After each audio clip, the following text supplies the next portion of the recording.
સુપ્રભાત મિત્રો, જય શ્રી કૃષ્ણ, જય માતાજી. Welcome back to Kankiya family vlogs. તો ચાલો જો તૈયારી ચાલુ થઈ ગઈ છે. તો શેની તૈયારી છે મેડમ, કંઈક કહેશો તમે? મેથીની ભાજી હમણાં તો સમારું છું, કેમ કે આપણે બનાવવાનું છે મુઠિયા, મેથીની ભાજીના મુઠિયા. તો આજે એની તૈયારી કરીએ મુઠિયાની. તો અહીંયા લસણ છોલાય છે, હું લસણ છોલું છું ને મેડમ મેથીની ભાજી સમારે છે, કેમ કે મુઠિયા બનાવવાનો પ્રોગ્રામ છે. તો આ બધું પેલા મેથીની ભાજી સમારે પડે, પછી દૂધી સમારવું પડે, બધું એવું છે.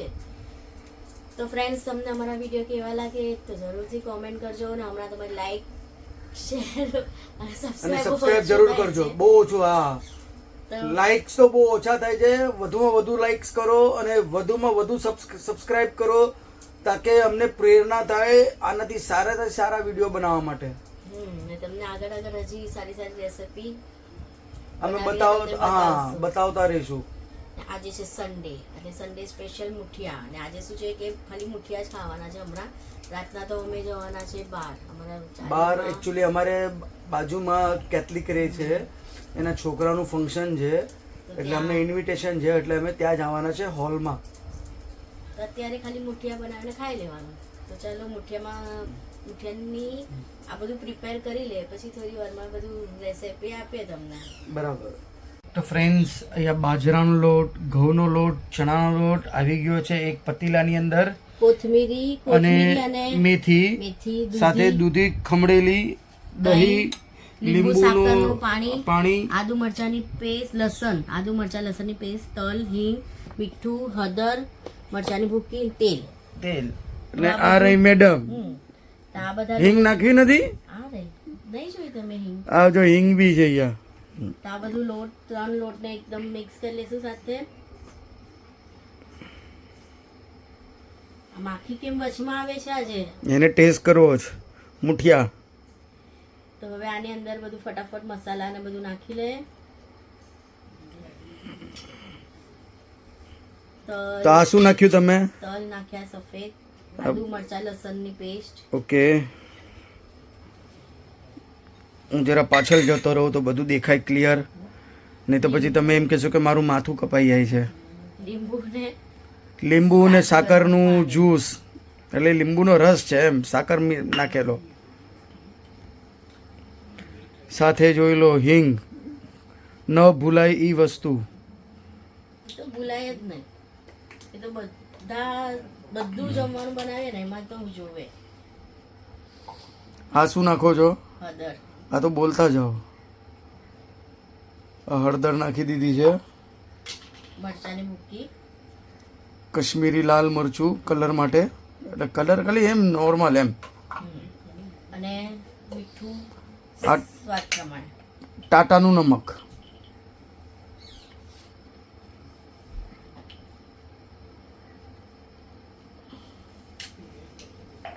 હવે એમાં નાખી લેશું કોથમીરી અને મેથી, મેથીની ભાજી. સમારેલી કોથમીર અને મેથી જોઈ લો,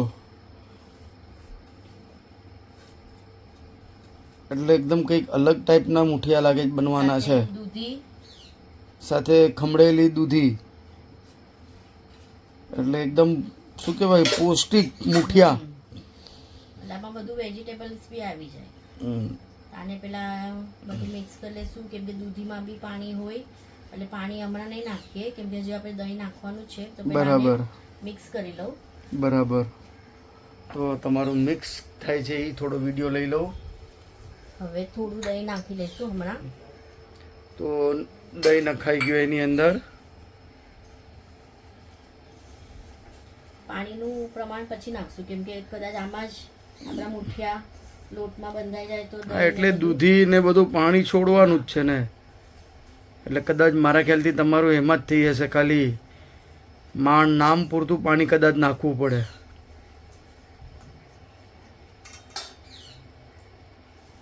દહીં બી આવી ગયું.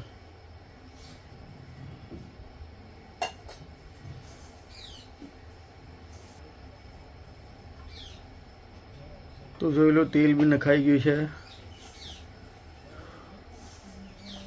મિત્રો જોઈ લો, આવી રીતના એને હાથના મદદથી આવા ગોલ ગોલ, એટલે આમ આવી રીતના કરવાનું છે એને.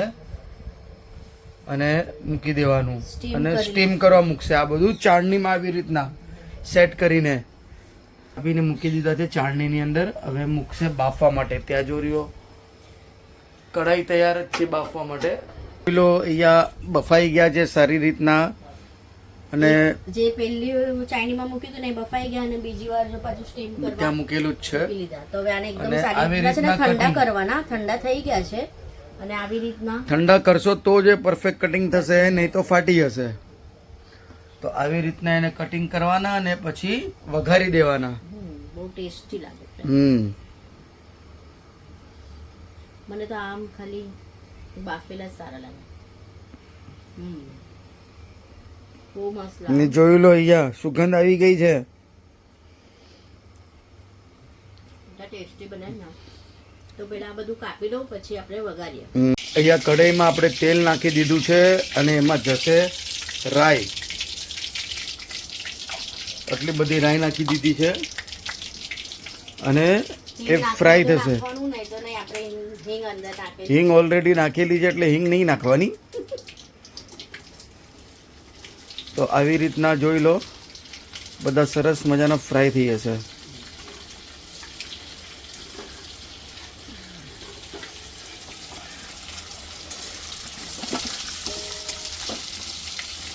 આપણે જે આલુ વડી કેવી રીતના કરી હતી ફ્રાય, એવી રીતના આ ફ્રાય એવી રીતના કરી લેવાના. જે પાત્રાના ભજીયા આપણે કર્યા હતા એવી રીતના. અને આ બીજા બી રેડી થઈ ગયા છે. અહીંયા આને છે ને થોડા કટિંગ કરવાના છે હવે. આને થોડા ક્રિસ્પી થવા દે છે. મસ્ત એમ હા. ફૂલવા લેવાનું. તો ચાલો બધા થઈ જાય. અને પછી ચા બનાવીએ ને પછી એન્જોય કરીએ. આપણા ઢોકળા અહીંયા જોઈ લો એકદમ વઘારીને તૈયાર છે, સાથે ગરમા ગરમ ચાય. તો મુઠિયા કેવી અમને છે ને હા બોલો. ફ્રેન્ડ્સ અમને મુઠિયા છે ને એમ ક્રિસ્પી ભાવે એટલે એને છે ને વધારે આમ ચૂરવા દો, આમ ક્રિસ્પી કરી જો આવી રીતના ચૂરાવ્યા ને તો બહુ મસ્ત લાગે.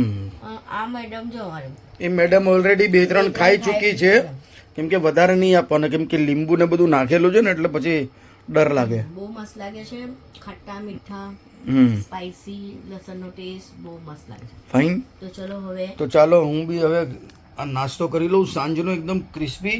તો પછી અમે હવે તૈયાર થઈને નીકળીએ. જો અગર ત્યાં વિડીયો બનાવવાનું પોસિબલ હશે તો થોડું તમને ત્યાંનું બતાવશું. વિડીયો બતાવશું. ફ્રેન્ડ્સ વાગી ગયા છે સાંજના 7:30 ને અમે આવી ગયા છે પાર્ટી હોલમાં. તો અહીંયા પાર્ટી પણ સ્ટાર્ટ થઈ ગઈ છે ને આ જે ફેમિલી આવે છે વેલકમ કરીએ છીએ અમે એ લોકોનું. એ અમારી બાજુના ઘરમાં રહે છે, મતલબ અમારા નેબર છે, ફ્રેન્ડ્સ ક્રિશ્ચન છે. તો અમે એક જ બિલ્ડિંગમાં બધા રહીએ છીએ.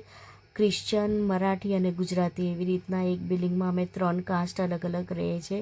તો ચોલ સિસ્ટમમાં રહેવાની ખૂબ મજા આવે ફ્રેન્ડ્સ, કેમ કે બધા જ કાસ્ટ સાથે મળીને રહે ને તો એકબીજાના અલગ અલગ ફંક્શન હોય ને ફ્રેન્ડ્સ, એમાં જવાની બહુ મજા આવે. એ લોકો અમારા ફંક્શનમાં આવે અને અમે એ લોકોના ફંક્શનમાં જવાની બહુ મજા આવે. તો જો આ અહીંયા ગેમ પણ ખેલાતી હતી ને પછી સાથે આપણે ગુજરાતી લોકો કાંઈ ગરબા કરવાનું ભૂલીએ ફ્રેન્ડ્સ. એ લોકોની પાર્ટી હોય, ક્રિશ્ચન લોકોની પાર્ટી હોય કે આપણી પાર્ટી હોય, પણ તો પણ અમે ગરબા સ્ટાર્ટ કરી લીધા હતા. ત્યાં જોઈ લો અમે ત્યાં તો ગરબા કરવાની બહુ મજા આવીને એ લોકો બી સાથે અમારી સાથે જોઈન થઈ ગયા હતા ગરબા રમવામાં. તો ખૂબ એન્જોય કર્યો ને ત્યાં જમવાનું પણ ત્યાં જ હતું, એટલા માટે ત્યાં જમી કરીને હવે અમે ઘરે નીકળશું. દોસ્તો અમે આવી ગયા ઘરે અને ખૂબ જ મજા આવી. ખરેખર કેટલું એન્જોય કર્યા છે. એકદમ જમવાનું કરવાનું તે એકદમ બેસ્ટ હતું. પછી એના પછી આઈસ્ક્રીમ, ગુલાબ જામુન, બહુ મજા આવી ગઈ. અને વર્ષાએ બી ખૂબ જ એન્જોય કર્યું છે ને હવે થાકી ગયા. કેમ મેડમ આ રહી? થાકી ગયા. હવે સ્વીટુને જમવાનો આપવાનો ટાઈમ થઈ એટલે આવીને સીધા ચેન્જ કરી ને મેં કીધું ચલો હવે હવે જલ્દી જલ્દી હા. સુઈ જાય, કેમ કે કાલે સવારના ઉઠીને આપણે કામે જવાનું હોય. તમારી સ્વીટુને ભૂખ લાગી છે. ને જમવાનું તમને કેવું લાગ્યું મેડમ? બહુ મસ્ત હતું જમવાનું. બહુ મસ્ત હતું. વેજ જમવાનું પણ બહુ મસ્ત હતું. વેજ કોલ્હાપુરી હતું, પછી આપણે ચાઇનીઝ હતું, બહુ જબરજસ્ત હતું. બહુ એટલે ઘણી મજા આવી ગઈ, સમજ્યા? તો ચાલો આજનો વ્લોગ અહીંયા જ એન્ડ કરીએ. મળીએ કાલે તમને એક નવા વ્લોગમાં. ત્યાર સુધી જય શ્રી કૃષ્ણ, જય માતાજી. ને ચેનલને લાઈક, શેર ને સબસ્ક્રાઈબ તો જરૂર કરજો.